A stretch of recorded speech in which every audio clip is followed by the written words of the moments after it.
കൊച്ചിയിൽ ഓടുന്ന വാഹനത്തിൽ യുവനടിയെ ആക്രമിച്ച് ദൃശ്യങ്ങൾ പകർത്തിയെന്ന കേസിൽ തിങ്കളാഴ്ച വിധി പറയും. നടൻ ദിലീപ് കേസിലെ 8ാം പ്രതിയാണ്. കേസിൽ 8 വർഷങ്ങൾക്ക് ശേഷമാണ് എറണാകുളം പ്രിൻസിപ്പൽ സെഷൻസ് കോടതി ജഡ്ജി ഹണി എം വർഗീസ് വിധി പറയുന്നത്. 2017 ഫെബ്രുവരി 17 അങ്കമാലി അത്താണിക്ക് സമീപം യുവനടിയുടെ കാർ തടഞ്ഞു നിർത്തി ആക്രമിച്ച് അശ്ലീല വീഡിയോ പകർത്തിയെന്നാണ് പ്രോസിക്യൂഷൻ കേസ്. തന്നെയും മറ്റൊരു നടിയെയും ചേർത്ത് അതിജീവിത ഗോസിപ്പുകൾ പ്രചരിപ്പിച്ചു എന്ന നടൻ ദിലീപ് സംശയിച്ചു. ഈ ബന്ധം ആദ്യ ഭാര്യയെ അറിയിച്ചതോടെ വിവാഹബന്ധം തകർന്നു. തുടർന്ന് ദിലീപ് ഭീഷണി മുഴക്കുകയും ഇരയുടെ കരിയർ നശിപ്പിക്കാൻ വേണ്ടി പല മാർഗങ്ങൾ സ്വീകരിക്കുകയും ചെയ്തുവെന്നാണ് പ്രോസിക്യൂഷൻ കേസ്. ബലാത്സംഗ കേസിൽ ഒളിവിൽ കഴിയുന്ന പാലക്കാട് MLA രാഹുൽ മാങ്കൂട്ടത്തിലിന്റെ അറസ്റ്റ് തടഞ്ഞ ഹൈക്കോടതി. ഇന്നലെയാണ് മുൻകൂർ ജാമ്യാപേക്ഷയുമായി രാഹുൽ ഹൈക്കോടതിയെ സമീപിച്ചത്. തിരുവനന്തപുരം പ്രിൻസിപ്പൽ സെഷൻ കോടതി രാഹുലിന്റെ മുൻകൂർ ജാമ്യാപേക്ഷ തള്ളിയിരുന്നു. തുടർന്നാണ് ഇന്നലെ ഹൈക്കോടതിയിൽ ഹർജി നൽകിയത്. 10ാം ദിവസവും രാഹുൽ ഒളിവിൽ തുടരുകയാണ്. പീഡന പരാതിയിൽ കാലതാമസം ബാധകമല്ലെന്ന് ഹൈക്കോടതി. രാഹുൽ മാങ്കൂട്ടത്തിനെതിരായ 2ാമത് കേസിലാണ് കോടതിയുടെ നിലപാട്. പരാതി നൽകാൻ കാലതാമസമുണ്ടായി എന്ന പ്രതിഭാഗം വാദം എതിർത്തുകൊണ്ടായിരുന്നു കോടതിയുടെ പരാമർശം. പരാതിക്കാരിയുടെ പേരോ സംഭവസ്ഥലമോ വ്യക്തമല്ലെന്നും പ്രതിഭാഗം അഭിഭാഷകൻ ചൂണ്ടിക്കാട്ടി. ഇമെയിൽ ഐഡിയിലും പേര് വ്യക്തമാക്കിയിട്ടില്ല. സംഭവത്തെക്കുറിച്ച് യാതൊരു പരാമർശവുമില്ലാതെയാണ് പരാതി നൽകിയത്. തെരഞ്ഞെടുപ്പ് കാലത്ത് വന്ന പരാതിയാണെന്നും രാഹുലിന്റെ അഭിഭാഷകൻ വാദിച്ചു.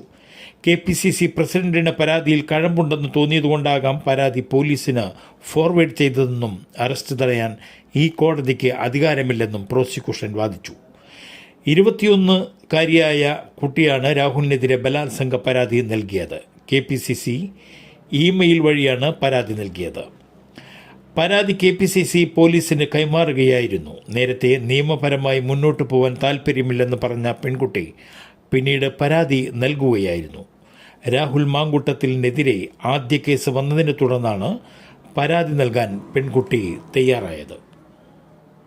എറണാകുളം കാക്കനാട് MDMAയുമായി 2 പേർ പിടിയിൽ. തൃക്കാക്കര സ്വദേശി ഉനൈസ്, ആലപ്പുഴ സ്വദേശി കല്യാണി എന്നിവരാണ് പിടിയിലായത്. ഇവരിൽ നിന്ന് 20 ഗ്രാം MDMAയും കണ്ടെടുത്തു.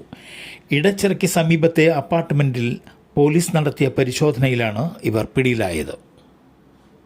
തമിഴ്നാട് രാമനാഥപുരത്ത് കാർ അപകടത്തിൽപ്പെട്ട് 5 അയ്യപ്പ ഭക്തർക്ക് ദാരുണാന്ത്യം. ആന്ധ്ര സ്വദേശികളാണ് മരണപ്പെട്ടവരിൽ. ശബരിമല ദർശനത്തിന് ശേഷം മടങ്ങുമ്പോഴായിരുന്നു അപകടം. കീഴക്കരയിൽ നിന്നുള്ള കാർ ഡ്രൈവർ മുസ്താഖ് അഹമ്മദ് 30, ആന്ധ്രയിൽ നിന്നുള്ള രാമചന്ദ്ര റാവു 55, അപ്പാറാവു നായിഡു 40, ബണ്ടാരു ചന്ദ്ര റാവു 42, രാമർ എന്നിവരാണ് മരണപ്പെട്ടത്. പുലർച്ചെ 3 മണിക്കായിരുന്നു അപകടം. റോഡിന് സമീപം കാർ നിർത്തിയിട്ട് ഉറങ്ങുകയായിരുന്നു ഇവർ.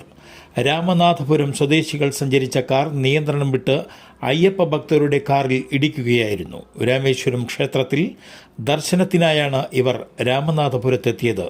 അപകടത്തിൽ 7 പേർക്ക് ഗുരുതരമായ പരിക്കേറ്റിട്ടുണ്ട്.